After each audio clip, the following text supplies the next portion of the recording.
김포시의 경제자유구역 지정 여부가 오늘 결정됩니다.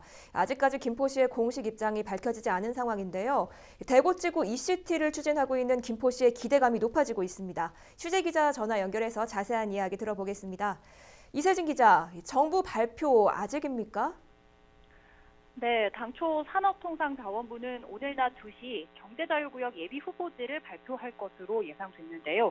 공식 발표가 늦어지면서 아직까지 정확한 결과는 나오지 않았습니다. 김포시가 추진하고 있는 대구지구 ECT도 이번 예비지구에 포함될 수 있을지 기대감이 높아지고 있는데요. 오후 중에 정부 발표가 나올지 조금 더 기다려봐야 알 수 있을 것 같습니다. 네. 예비지구에 지정된 이후에도 많은 절차가 남아 있는데요. 이 절차에 대해서 설명 좀 해주시죠. 네, 우선 국토부를 비롯한 관계 부처 간 협의 절차를 거쳐야 합니다. 김포 대구지구가 경제자유구역 예비지구로 지정이 되면 김포시 자체적으로도 경제자유구역을 현실화하기 위한 세부 계획을 세워야 하는데요. 때문에 용역 등의 추가 절차도 필요할 수 있겠죠.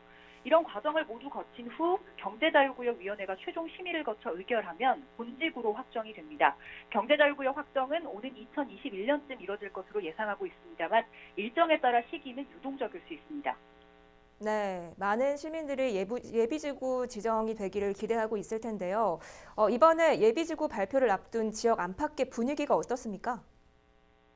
네, 지난달 이뤄졌던 예비지구 현장 실사에서 정하영 김포시장은 김포가 살 길은 경제 자유구역 유치다 이런 표현까지 썼다고 하거든요. 예. 또 김포시는 이번 지구 지정에서 탈락하면 자체적으로라도 추진 계획을 실행에 옮기겠다고 할 만큼 이번 사업에 사활을 걸고 있습니다. 또 시민들도 굉장히 많은 기대를 하고 있는데요. 이번 예비지구 지정을 위해 김포시는 지리적 이점을 내세우면서도 그동안 접경지역으로서 개발에 소외됐던 부분들을 평가위원들에게 어필했다고 합니다. 지역 안팎에서는 예비지구 지정만큼은 기대를 걸어봐도 되지 않겠느냐 이런 기대도 흘러나오고 있고요.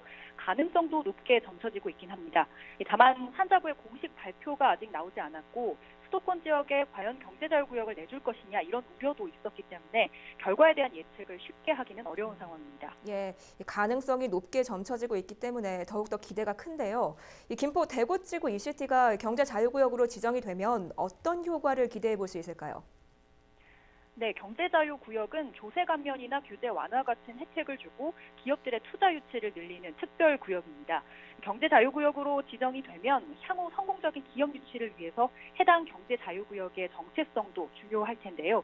김포시는 대구지구 ECT에 전기자동차 융복합 단지를 추진할 계획을 가지고 있습니다. 네. 산업단지뿐만 아니라 교육단지나 비즈니스 단지, 그리고 병원, 심지어 주거단지까지 조성할 그림을 그리고 있는데요. 이를 위해서 경제자유구역 신청 이전부터 국내외 업체들과 투자 관련 업무 협약을 계속해서 체결을 해왔고요. 대구지구가 경제자유구역으로 지정이 되면 김포시는 6조 1천억 원 정도의 생산 유발 효과가 있을 것으로 보고 있습니다. 일자리 창출 측면에서도 11,000여 명을 고용할 수 있을 것으로 봤는데요. 무엇보다 김포시가 이 대구지구 ECT를 추진하고 있는 지역을 좀 보면 김포 거물대리 주변입니다. 예. 환경 문제로 굉장히 골머리를 앓아왔던 지역인데요. 김포시는 이곳에 경제자유구역을 추진해서 환경과 경제 두 마리의 토끼를 잡겠다는 계획입니다. 이곳에 난개발이 아닌 계획적인 개발이 이루어진다면 여러 측면에서 더 나은 효과도 기대해 볼 수 있을 것 같습니다. 네, 그렇습니다. 김포시의 경제자유구역 지정 여부가 오늘 결정됩니다. 좋은 결과 기대해 보겠습니다. 지금까지 이세진 기자였습니다.